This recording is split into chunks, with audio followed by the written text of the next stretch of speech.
Assalamu alaikum yeɓoɓe chaîne mon Gatamari TV en garti ɗo e émission mon numéro 5 émission mon biteɗo mi-temps ena addere mon ko fate coftal ɓalli ɗo e zone Modioum e également ko taari ɗum oɗon mbiya hoto mon jejjit wadde abonné e oɗo chaîne kadi mbaɗon activé la cloche de notification beele kala ko wawi arde oɗo chaîne Gatamari TV ene wasa won humtude surtout ko fate ɗo e coftal ɓalli ɗo e Ndioum waɗanta mon préparé oɗo émission mi-temps ko Saydou Mamadou Dia e Samba Thiam kono hande ko Samba Thiam waɗanta mon présenté oɗo émission ɗo to yimɓe jooɗi ɗo kanko Saydou Mamadou Dia omon jooɗini équipe Gatamari TV to collège 1 mo Ndioum beele wasa men humpude kala ko ganduɗa ne heewa toon e matchuji gonɗi toon ɗi e wadde ɗo hande en gari ɗo chaîne mon Gatamari TV arani mon ɗo e terrain ASC Kawral mo Ndioum Walo pour ƴewde préparation mabɓe ganduɗa hande aɓe mbaɗa ɗum hakkude mabɓe ASC base mo match poɗɗo joude le 24 août 2022 to collège 1 mo Ndioum ɗo to nder ɗo on ji kono jiiruɗon ni caggalam ko ASC Kawral Ndioum Walo kamɓe goni ɗo aɓe mbaɗa préparé on ji noɓe gone waɗirni préparé ɓoyata Macky Bocar Sall mo adden men les images yimɓe ganda oɗo ASC Kawral mo Ndioum Walo holnoɓe pewjiri holnoɓe préparé hakkude mabɓe ASC base comme no jiiruɗon ni caggalam ɓoyata donc Macky Bocar Sall le grand technicien de chaîne Gatamari TV addana men image uji min ƴeew holno Ndioum Walo waɗir préparé hakkude mabɓe ASC base poɗɗo joude le 24 août to collège 1 mo Ndioum.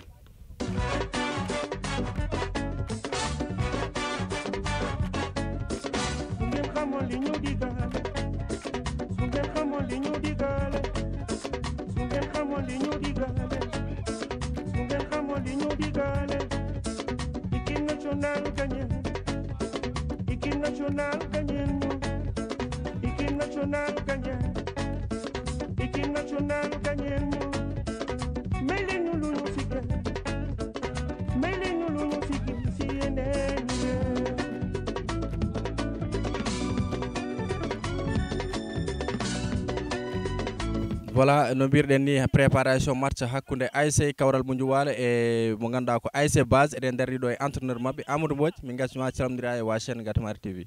Bon Samba salminama Thiam no mbaɗɗa e tampere ane technicien ma Macky on calminama oɗon mbiye bisimilla mon e Ndioum Walo voilà et l'ensemble des téléspectateurs de Gatamari TV calminama aussi. Voilà Mbodj gartanamin seeɗa préparation holno ASC Kawral waɗiri préparé nawetano foof d'une manière générale. Ok,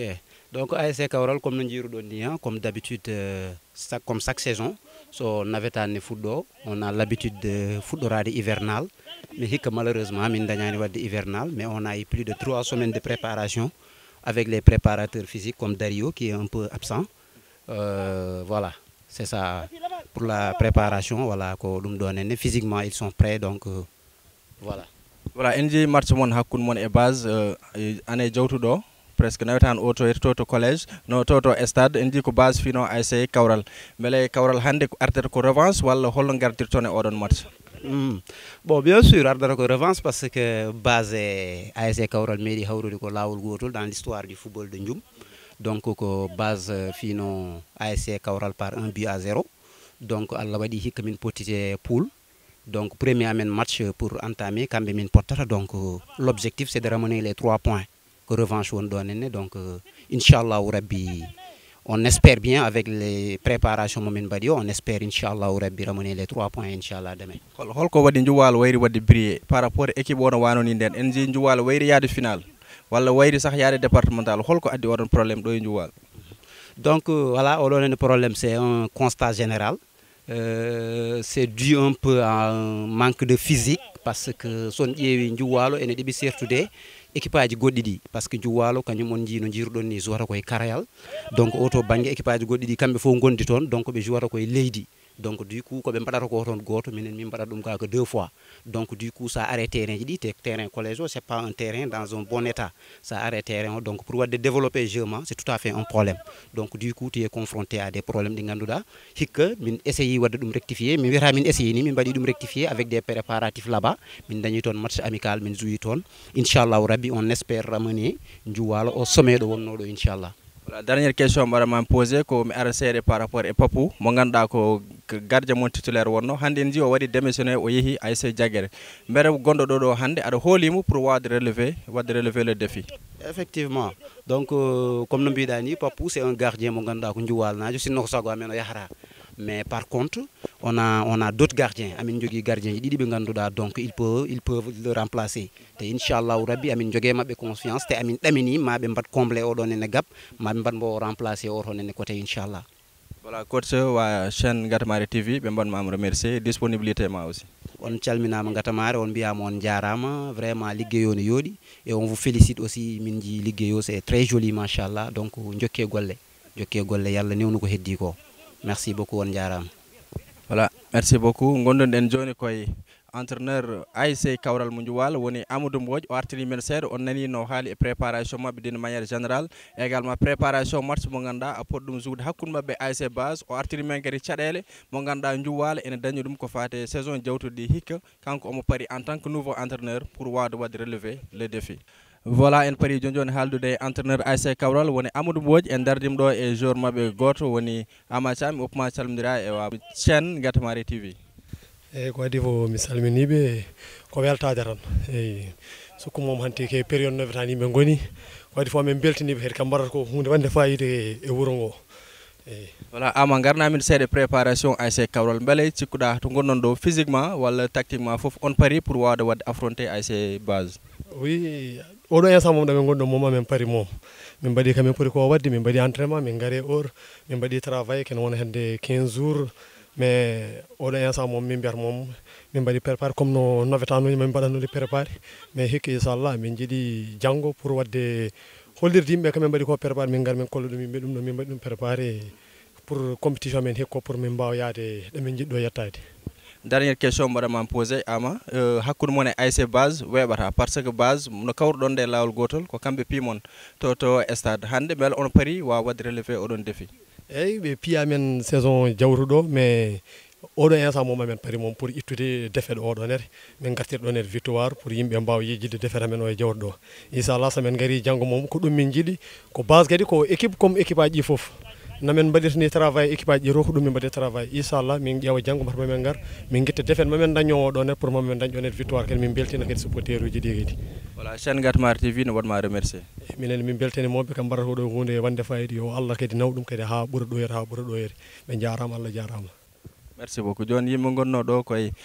joueur ASC Kawral woni Ama Thiam en keeɓi heɓtade mo kanko Ama Thiam e ganduɗa o woni entraîneur mabɓe woni Amadou Mbodj en nani koɓe kaali ko fate préparation ASC Kawral e caɗele mo ganduɗa ASC Kawral en dañanno ɗum beele kamɓe hikka ɓe toɓe gonɗo ɓe paari wawde wadde relevé oɗon défi donc ɓoyata yimɓe jaaha to terrain ASC base yimɓe ƴeewa kamɓene holno ɓe mbaɗiɗi préparé match poɗɗo wadde hakkude mabɓe ASC Kawral mo ganduɗa ko match revanche wonata woni le 24 août 2022 ɗo to collège 1 mo Dioum. No mbirunomo ni joni en gummima to terrain ASC Kawral mo Djouwal en gari ɗo e ASC base eɗen ƴeewa kamɓe ne holno mbaɗiri préparé match hakkude mabɓe ASC Kawral oɗon mbiya hormon jejjire wadde abonné également mbaɗon cliquer e cloche de notification beele kala ko wayerde oɗo chaîne keɓon ɗum donc ɓoyata le grand technicien Makky Bocar Sall mo adden men image de préparation séance d' entraînement ASC base ƴeewen holno keblirta koye mabɓe hakkude mabɓe ASC Kawral mo Djouwal donc ɓoyata aussi men keɗo entraîneur mabɓe sen paari kadi men keɗo capitaine mabɓe walla joueur goto e mabɓe ɗo e terrain d' entraînement ASC base.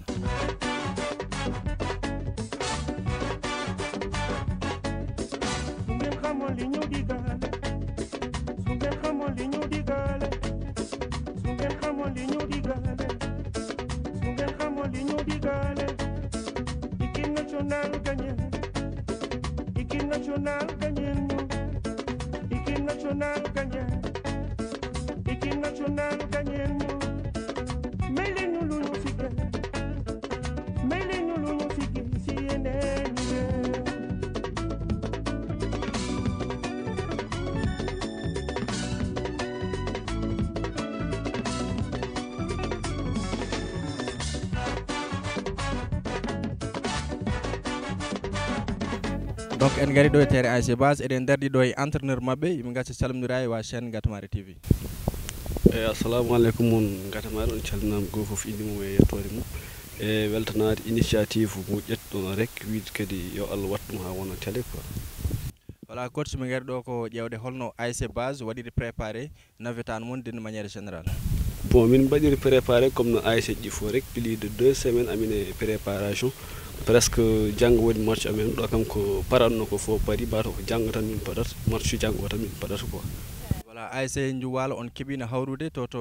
stade on keɓino toon fiiɗeɓe beele cikkuɗa ko banɗon ko toon oɗon mbawi ɗum wattude janggo ɗo to collège Amadou Dioum. eyyi min keɓino fiide Njuwal e premier entrée amen e nefetano Njuwal min kawruɗon bon Njuwal peut être koko yawno amen on instant mais nden e joni wawata jiidude par ce que joni aɓe gandi jour uji base aɓe gandi base no préparata e nden nomin puɗɗo nde wonta gotum amin gandi kadi wonta gotum minen kadi amin parani ɗum ɗon.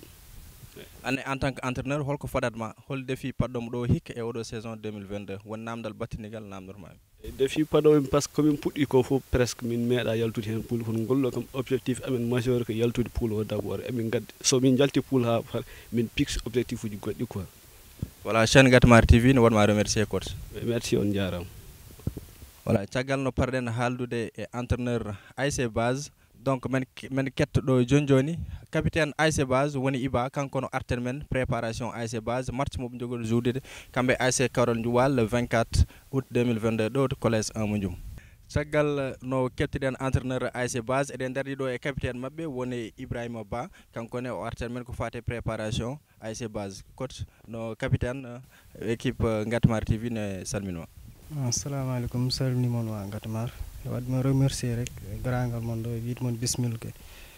bon voilà gartanamin seeɗa préparation ASC Base d'une manière générale beele ko cogol ɗon ko fof pour waw wadde affronter oɗo saison beele on dañi ɗum fof. Merci beaucoup pour la question. Pour préparation min mbaɗi ça fait maintenant plus 3 semaines hamin ɗo e terrain o wadde préparation physique o e tactique o fof je crois hankkadi min pari kam parano fof min pari ɗum quoi oɗo instant mom hedditan ko yaade nder terrain o wadde komin pour ko wadde rek inchallah. ASC Njuwal sa wiyama aɗa hawre ASC Njuwal normalement a fotani ɗanade te mbiɗa sikki ASC Base mi sikka beele ɓe ɗanimo beele onon oɗon pari carrément pour wawde fiide oɗo ASC Kawral. Bon ASC Njuwal ko ASC mawɗo e nder ASC Njumɗi mbiɗa sikki premiére année min pottine mabɓe sah min mbadde min piiɓe 2-1 donc wonko min gande mabɓe kam wawi wonde fof kadi hamin mbaɗi respecté ha ɓuuri ɗum kadi haɗani amen ɗanade ko match uji goɗɗi rek min jagguir ɗum nomin poɗɗi ɗum jagguirni rek min prépare min poɗɗi ɗum prépare min pari hen kam heddi tan ko yaade nder terrain rek hollirde komin mbawi ko. Voilà dernière question est ce que engouement nen ɗo c'est à dire organisation ko fate supporter uji walla dirigeant ji e foof est ce que hande base foof nen dari e caggal équipe o? Par rapport e ɗum ɗo moom min kulani kam min kulani hen hay seeɗa hay entraînement ji sa ari sa sah cikta match officiel woni ɗo sappo amin jii dirigeant ji amin jii supporteur ji amin gar mbaɗa amen soutenir ɗum kam moom min kulani hen hay seeɗa quoi. Voilà chaîne Gatamar TV ne waɗma remercier. Ok mi waɗma remercier aussi e weltanade moon kadi merci beaucoup jarama. Ko ɗum woni komin gaddannomon e émission mon mi-temps numéro 5 ɗo to terrain Base en jeehi ɗo e Base en keeɗima entraîneur mabɓe e capitaine o en jeehi également to ASC Kawral mo Njuwal en keeɓino koye hetta toon entraîneur o e capitaine o kamɓe foof ɓe gartini men e préparation match mabɓe ganda ene joua ɗo to collège Amadou Dioum woni le 24 août 2022 ko match mo ganda jumnaɓe fof nene paara ɗum yimɓe fof nene paara ɗum par sen teskimo ASC Base oɗo no puɗɗine nadde e nawetan ko kamɓe tigui keɓno fiide ASC Njuwal to stade 2-1 beele ɗum ɗon ma wattu walla wattata rendez-vous on dokkama to collège Amadou Dioum le 24 août 2022 donc ha gongol inchallah e numéro 6 émission mon mi-temps taw ko ɗo e chaîne mon Gatamar TV oɗon mbiye kadi hormon jejjit wadde abonné kadi son mbaɗi abonné mbaɗon cliquer e cloche de notification beele ko wawi arde oɗo émission foof walla oɗo chaîne foof beele ne wasa mon humpude donc ha lawol gongol inchallah.